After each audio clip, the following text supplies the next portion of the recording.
Welcome back! Welcome back! Welcome back! Welcome back!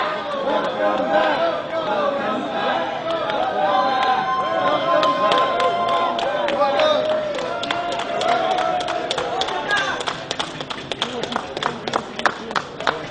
I'm very happy to be in Canada, and my presence here proves that Canada remains a country governed by laws, not by here today, gone tomorrow politicians and their whims.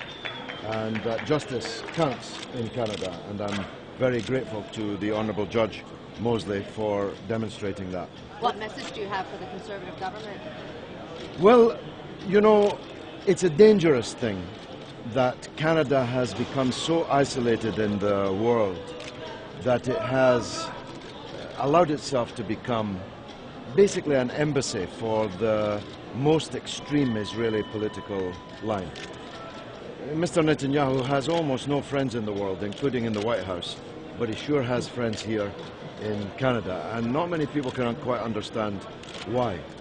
There seems no reason why Canada, which was so widely respected, even loved in the world, not so very long ago, should so over-identify itself by anybody's standards, even a conservative's standards, over-identify itself with really very extreme Israeli politicians. What message do you, or what message will you deliver to people tomorrow then about your experience with what happened to you? Well, first I will talk about what happened to me, not just because I want to get it off my chest, but I do.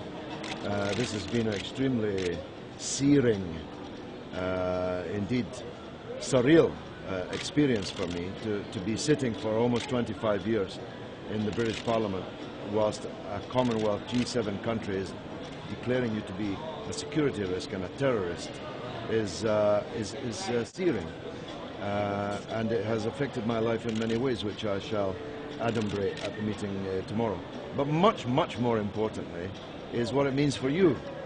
And what it means for you, as the Honourable Judge said in his 60-page judicial caning of Jason Kenney, is that Canada's laws and anti-terrorism as a rubric is being used to suppress legitimate political debate here in the country. And that's important in itself if you believe in democratic values, but it's also important, arguably more important, in that you will reach flawed conclusions as a country if you don't hear all the legitimate points of view argued out in public, in proper debate. And that's exactly what's happened.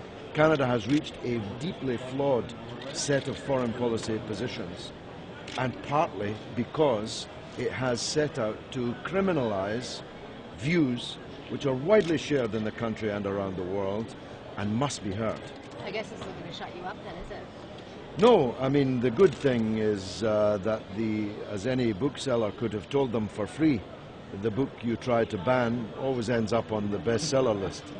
And I expect that the audience for what I have to say tomorrow, and indeed through the conduit of the media, will be far, far larger than it ever would have been if Mr. Kenney hadn't undertaken this foolish thing. But he's cost the Canadian taxpayer a pretty penny, and I don't suppose pennies are that plentiful nowadays here or anywhere else. He's damaged Canada's reputation. As I said at the press conference the other day, I don't know if it's because he's a fool or a knave. I'm not sure which would be worse, but I am sure that Canada deserves better than that. Are you going after them?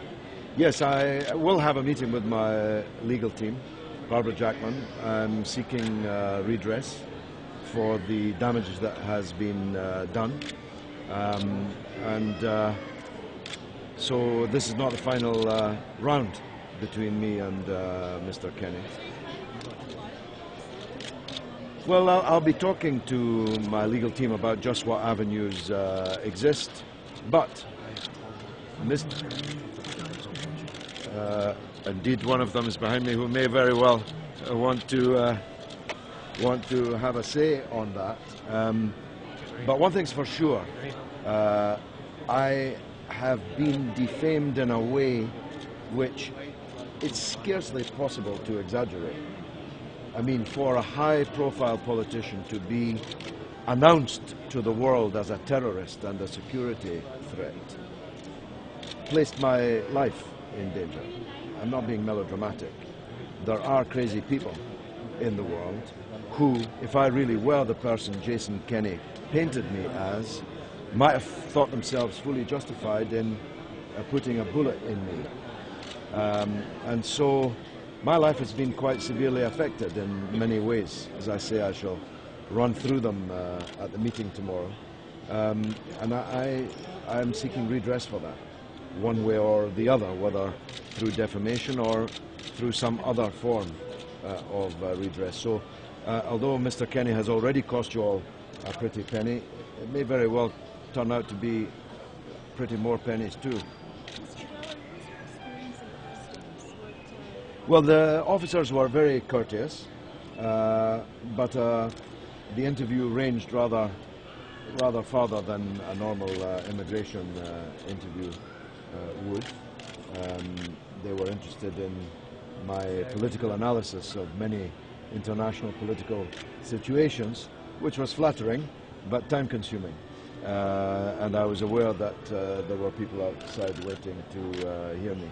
But they were, I couldn't fault them at all for courtesy and manners and good old Canadian efficiency. So no complaints. Mr. Galloway, are you aware of the work that Canadians have done to bring you back? Not only am I aware of it, I'm filled with gratitude and admiration for the legal team, for the political team, for all those who have struggled for 18 months to get me back into the country. And it's a great tribute to them that they were not intimidated, they were not terrorized into believing that they were somehow on the side of a terrorist or a security threat. My broader feeling, though, is that this visit will be at least tacitly welcomed by far wider sectors of Canadian society than just people who support me. Because I think there is a feeling in Canada, I get the impression that there is a feeling in Canada, that there's something not quite right about continually banning and excluding people and thus attempting to push views which are against the views of the government here into the margins, to criminalize them, to marginalize them. I think most Canadians, whether they agree with my political views or not, just instinctively know that that is wrong and not a good thing, not a good place to be. So thank you to all the campaigners. Any more questions? Galloway, what do you think about the Canadian media that was delayed in responding to certain documents that were found? You know, I didn't know whether to laugh or cry when I read on my Google alert all these headlines popping up from right-wing Canadian newspapers saying Galloway has lost in the court. I must be charitable, I suppose, and say they hadn't read the judgment. But if I've lost, how come I'm standing here? I'm standing here because I won. And I won. Yeah! Yeah! I won. Welcome back! Welcome back! I'm standing here because I won. And I won because Canada still is a country governed by laws, that has a judiciary that will not be bullied or cowed or terrorized into rubber stamping the decisions, the caprice, the whim of here today and gone tomorrow politicians. And I must tell you, you're very lucky to have that. Not many countries in the world have such a judiciary. We do, and you do, and that's maybe one of the things that makes us close. Any others? Sorry, I'm... Yes, Kenney out! Galloway in! Kenney out! Galloway in! Kenney out! Galloway in! Kenney out! Galloway in! Kenney out! Galloway in! Kenney out! Galloway in! If there's time to do it, I'd love